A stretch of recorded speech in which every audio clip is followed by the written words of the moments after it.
comment, share, and like for more videos to my channel. Hit the bell if you mess with hell. Charleston White went and sat down with OG Gangster, OG Giggity, Mr. Answer right back.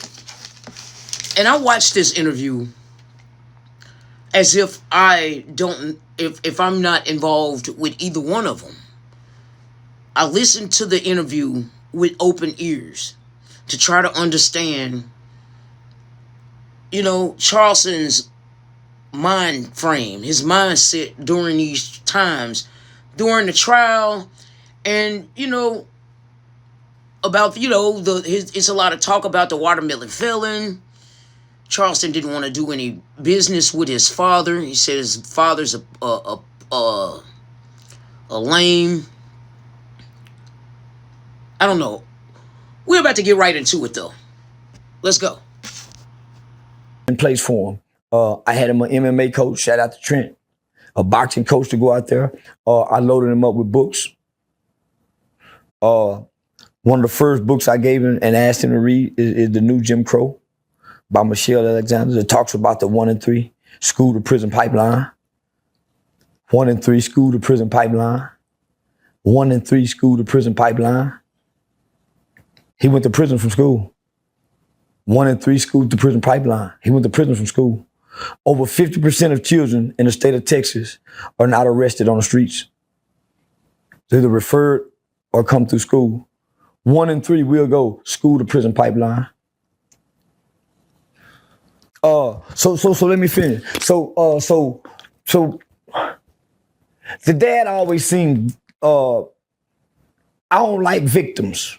I don't like people, I talk to victims and talk to them to be victorious. I hate a black man that see himself as a victim. I hate a black man that poor me. I hate a docile, subservient, beta male black man. No matter how much respect and likeness I have for you, you can't be that kind of man with me. I hurt your feelings. So I never hurt his feelings, but I was rough with him. See, while everybody talking, there was a time when he needed all these black people with these opinions, all these black lawyers that he said is powerful now. Where was they at then, nigga? They saw you with the same lawyers that you got now. You reached after all these, but nobody there, nigga. They gave you a GoFundMe when the black lawyers and the black people realized they couldn't get that $600,000. Wasn't nobody there, nigga. The white people went in, and because there was so much controversy and he had so many oppositions in the white Republican conservative world, they put a halt on that money.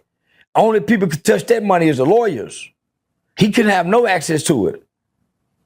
He couldn't. They would start going up to his job, acting like they wanted to buy a car. Get to the finance guy and say, hey man, this son killed somebody, y'all better get him out of here. The job didn't fire him, but just for the safety, and they had to let him go in the brand. They had to let him go. He called me crying, homie. I ain't no savior, and I don't give a damn about helping another grown man. But because of my heart for a son, I put him in the car with me. And I didn't have a position for him. I made him my road manager.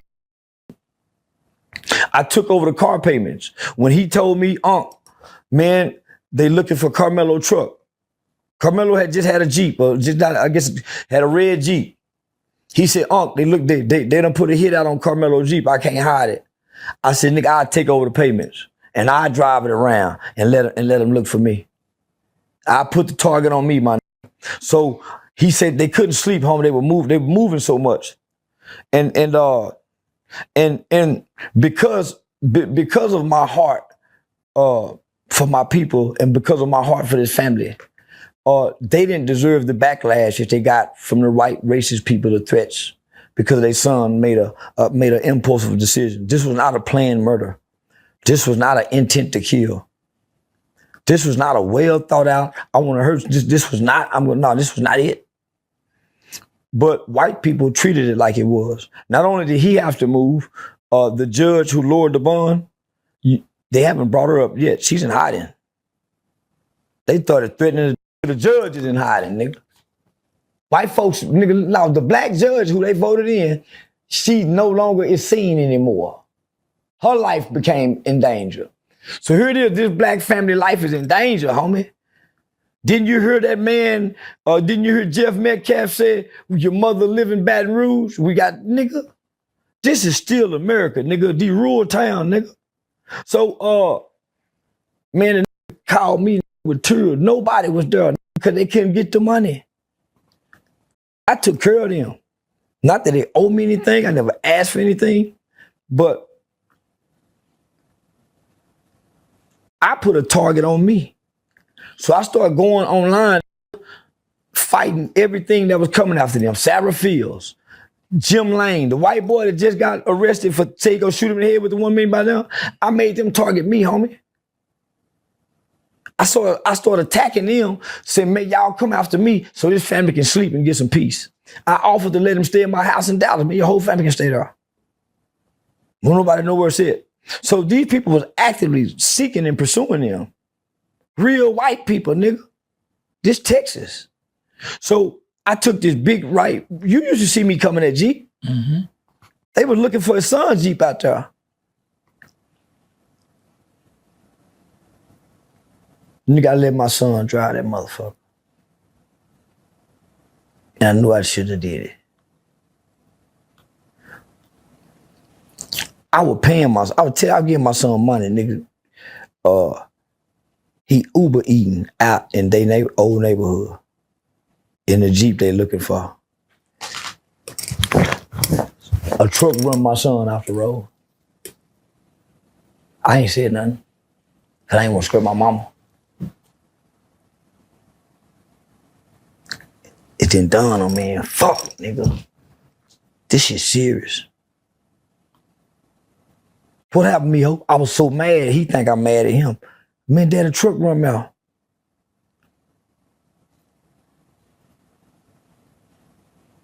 So nigga, I'm invested in this shit. This before now. Where was everybody at the end, nigga? Where was everybody at the end? I'm just paying him just to be paying him. I'm paying the car note, nigga. I don't need this motherfucker, nigga. I ain't need it. Just hipping him, nigga. So he telling me I'm at his beck and call all to the day, all up into the trial, even throughout the trial. I'm at his beck and call. Any hour of the day, I'm at his beck and call. Me and Carmelo texting back and forward. He one of the most positive kids. He's stronger than his daddy. He's stronger than his daddy. Every book I gave him to read, he read it. He's stronger than his daddy. His daddy whining, man, I'm at his beck and call like a real brother. I ain't never making him feel like I'm over him or nothing, man. I'm talking God talk, trying to give him faith I ain't got. Lying to his son, telling him God got it. It's gonna be all right. But I saw that white jewelry and I quivered, shivered. But I told him, nigga, it's gonna be all right. God gonna work through that white jewelry. I was lying. I didn't believe that. But I couldn't tell them I ain't have faith no more. I said, nigga, I lost faith, nigga, when I seen that.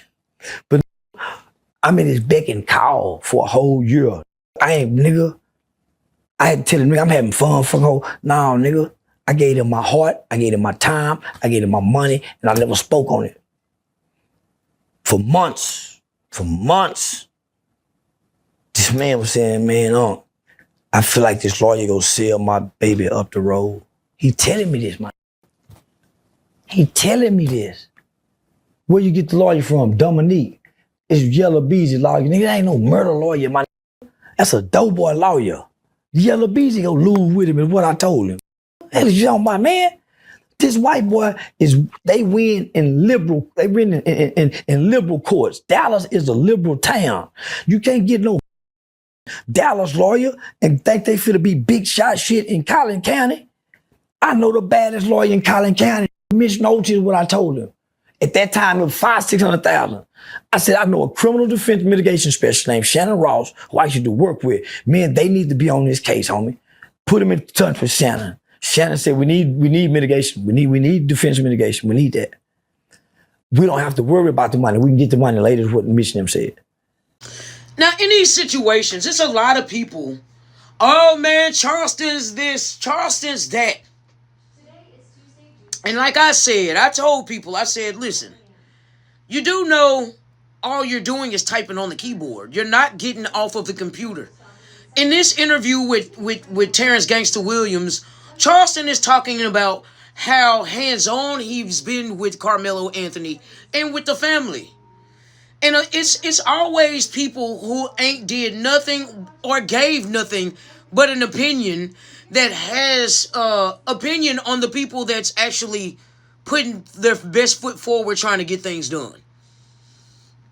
Now, a lot of people might not agree with Charleston's tactics, you know, but that's not for me or you to decide. I say he's getting shit done, even if it's the hard way to do it. He still went with them, homie. Everybody was saying, no, he's not good overall. He even told me that his lawyer and the DA was once student and teacher. So the prosecutor was head over the DA. The DA never been able to beat him. He told me that. I said, homie, you need to get rid of him. We met on several different occasions. Me, him, and Shannon talked on several different occasions. He stayed with them for whatever reason, homie. But the guy ain't stopped helping him. I was frustrated and mad about it, homie. But I ain't stopped. I'm taking his son's shoes. I'm taking him, you know, just trying to keep his, because he's a good kid. Graduation gifts.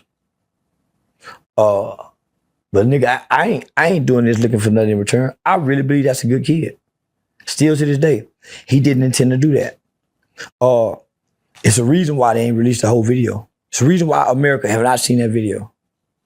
It's a reason why. With criminal defense mitigation, Shannon would have had an opportunity by way of the courts and Carmelo's rights to interview every kid up under that tent. Why didn't no kids intervene? Why? There's a picture of, they saying Carmelo didn't belong under that tent. Well, if he didn't belong under that tent, why was he up under the tent just the previous week prior with all the same students there? But you know who wasn't there last week? The two Metcalf twins. They were suspended. So they come back and then, so this small frame kid was approached by 4 football players, not one white kid. And he never stood up.